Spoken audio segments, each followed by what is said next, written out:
I know what you're all thinking. Kevin, you're a right-wing chud. You're against the unions, right? Now, let me tell you. When I thought this was a dev union, oh, I was going to roast this so hard.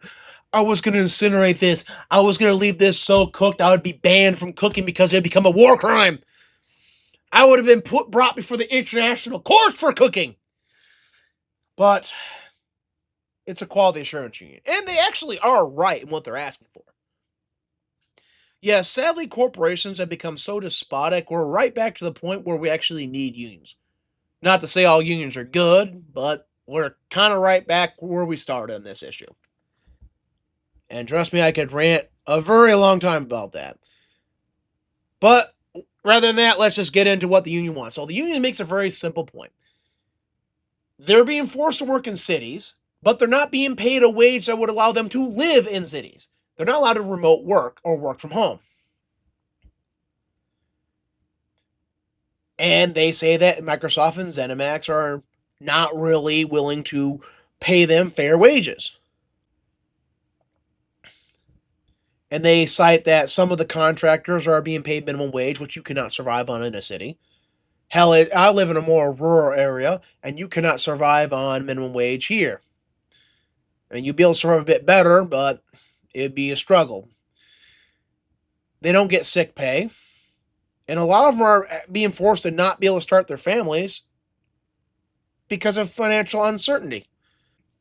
And trust me, I could roast the right-leaning thought that you're not owed a fair wage. And in many takes on this, I have, but it gets just too off point.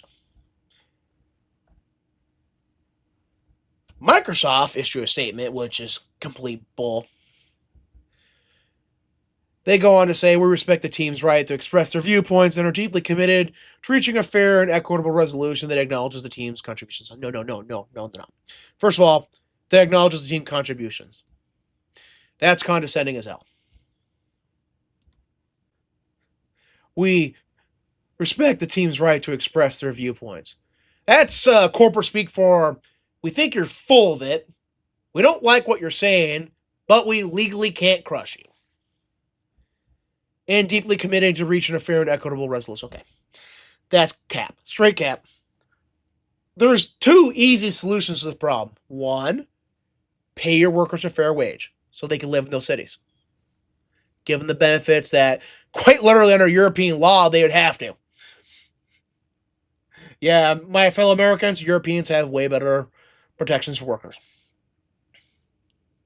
Or two, allow them to remote work. Simple solution. And Microsoft doesn't want to do either of them.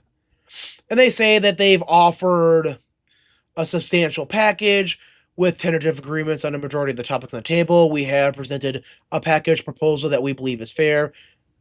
Translation, it is not.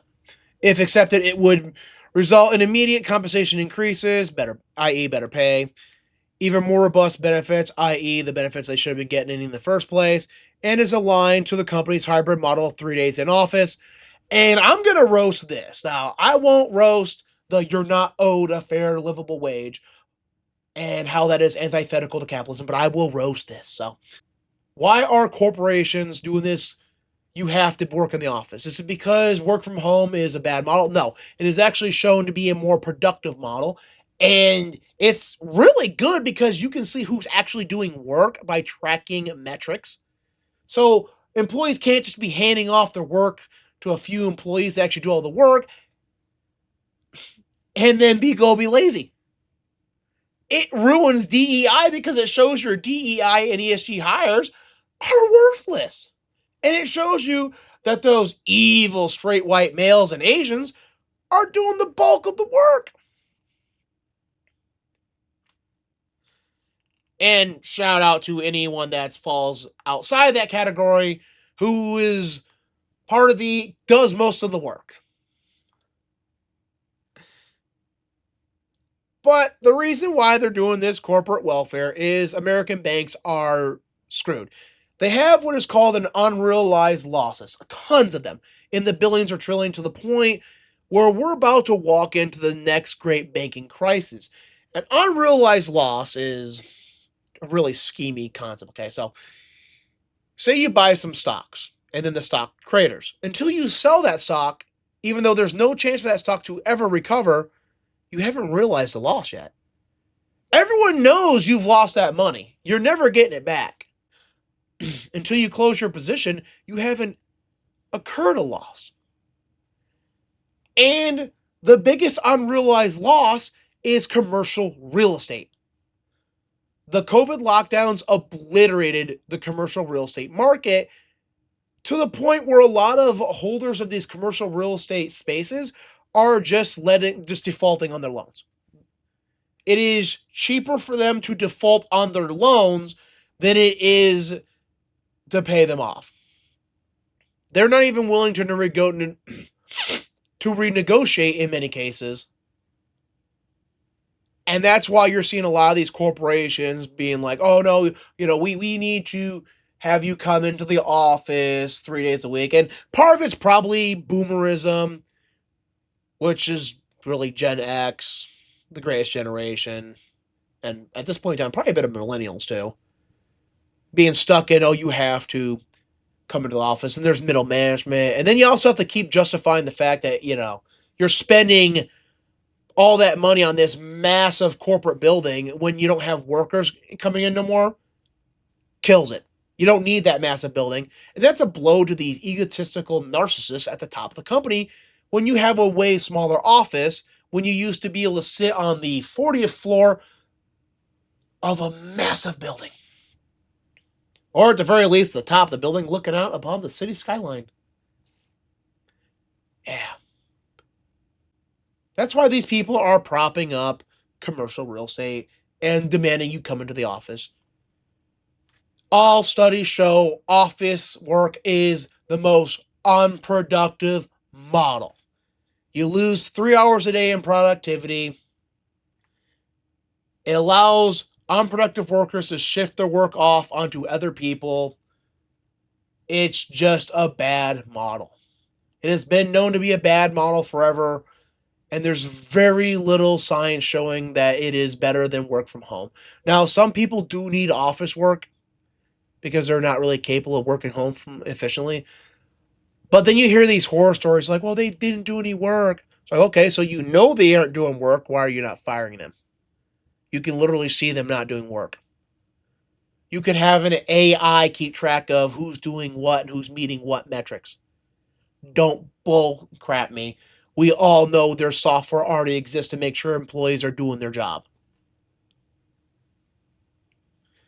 Yeah. So what's going to end up happening going forward is you're going to have all these corporations who are not really connected to the establishment. They're just going to do work from home. They're going to get the best talent, and they're going to eclipse these older corporations who refuse to give up supporting commercial real estate.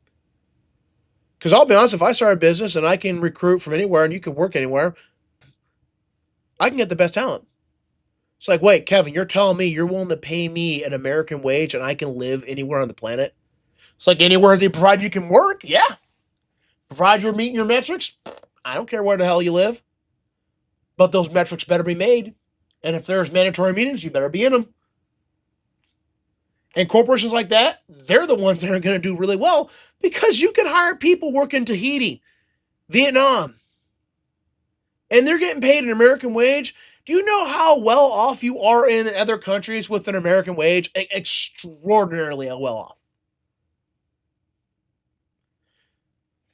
But that's enough ranting about all this stuff.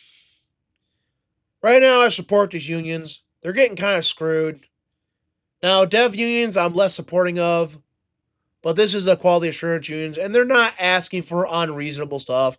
Either remote work, which is likely on the table, or, because they say right here, hybrid model. That does not address the problem that you still have to live in a city if you come in 3 days a week. So if you're refusing to let people move away from the city, you flat out have to pay them city wages. It's that simple. If you don't want to pay people city wages, don't force them to live in a city. It's common sense. And sadly, a lot of people on both the right, left, and center don't want to do common sense solutions. Well, that's all there is to rant about this. Actually, I could probably rant a lot longer. Not gonna lie. But we've gone over all we need to. Hit the like, subscribe, and I'll see you in the next video. Peace out.